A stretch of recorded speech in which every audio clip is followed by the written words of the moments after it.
Hi friends, card stealing ఈ cinema Amazon ప్రైమ్లో Hindi, ఇంగ్లీష్లో release అయింది. ఈ సినిమాకి డారెన్ అరోనోఫ్స్కీ దర్శకత్వం వహించారు. చార్లీ హ్యూస్టన్ నవల ఆధారంగా తీశారు ఈ సినిమాని. ఈ సినిమాలో ఆస్టిన్ బట్లర్ హ్యాంక్ పాత్రను పోషించాడు. ఈ సినిమా ఎలా ఉందో ఇప్పుడు చూద్దాం. Hank Thompson bartender. అతనికి ఒక గర్ల్ ఫ్రెండ్ ఉంటుంది. అయితే అతని పక్క ఫ్లాట్ అతను తన పిల్లిని చూసుకోమని కీస్ ఇచ్చేసి వెళ్ళిపోతాడు. తన గర్ల్ ఫ్రెండ్ తో ఆ ఫ్లాట్ లో శుభ్రంగా ఎంజాయ్ చేస్తాడు హ్యాంక్. మర్నాడే ఇద్దరు రష్యన్స్ వచ్చి అది ఎక్కడ పెట్టో చెప్పని చితకొడతారు. ఆ ఫ్లాట్ ఓనర్ రస్ ఎక్కడికి వెళ్ళాడని అడుగుతారు. మనోడికి తెలీదు.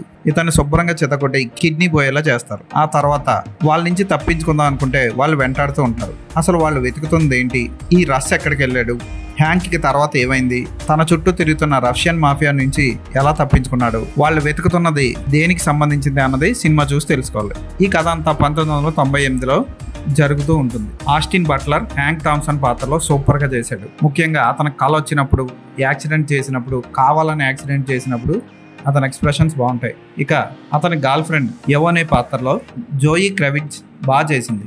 ఫస్ట్ సినిమా స్టార్టింగ్ లోనే భయంకరమైన న్యూడ్ సీన్ ఉంటుంది. ఆ సీన్ పిల్లి కూడా చూడలేక బల్ల కింద దాక్కుంటది. ఇక విలన్స్ గా చేసిన వాళ్ళందరూ చాలా బాగా చేశారు. ఇద్దరు అన్నదమ్ములు ఉంటారు. హీరోని వాళ్ళ ఇంటికి తీసుకెళ్తారు వాళ్ళ అమ్మ దగ్గరికి. వాళ్ళ అమ్మ హీరోకి మంచి సలహా ఇస్తుంది కూడా. వాళ్ళు కూడా చాలా బాగా చేశారు.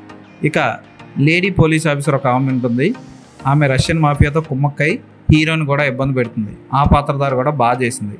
ఫోటోగ్రఫీ క్లాసిక్ గా ఉంటుంది. బ్యాక్గ్రౌండ్ మ్యూజిక్ అదిరిపోతుంది. కాస్ట్యూమ్ డిజైనింగ్ చాలా బాగుంటుంది. ఇక రస్ పాత్రధారి కూడా అదరగొట్టాడు. సినిమా మధ్యలో వచ్చినా సరే క్లైమాక్స్ వరకు ఆ పాత్ర ఎన్నో ట్విస్టులు ఇస్తుంది. అక్కడక్కడ వైలెన్స్ కూడా ఎక్కువగానే ఉంటుంది. కొన్ని చోట్ల భరించలేం కూడా. ఉదాహరణకి హీరోకి కిడ్నీ ఆపరేషన్ తర్వాత వేసిన కుట్లని విలన్ పడుకోబెట్టి విప్పడానికి ట్రై చేస్తాడు. అది భయంకరంగా అనిపిస్తుంది. అలాగే కొన్ని షాట్స్ చాలా బాగుంటాయి. స్లో మోషన్ లో కారు తీసుకెళ్లి స్తంభానికి గుద్దించినప్పుడు వచ్చే షాట్ అదిరిపోతుంది. ఈ సినిమాని చిన్న పిల్లలతో చూడకండి, పెద్దలు మాత్రమే చూడాలి. 1:40 నిమిషాలు ఉన్న ఈ సినిమా చాలా రేసీగా ఉంటుంది. దడమని పరిగెడుతుంది. స్క్రీన్ ప్లే అంత బాగుంది. అమెజాన్ ప్రైమ్ లో రిలీజ్ అయింది. యాక్షన్ థ్రిల్లర్స్ ఇష్టపడే వాళ్ళు కంపల్సరీ ఈ సినిమాని మిస్ కాకండి.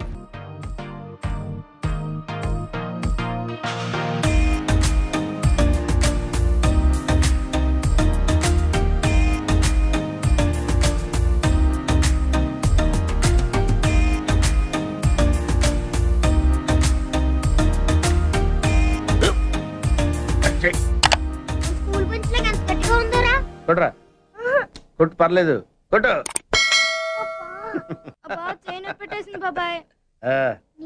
ఏంటి నువ్వు కొడతావా? కమాన్ బీట్ మీ యార్.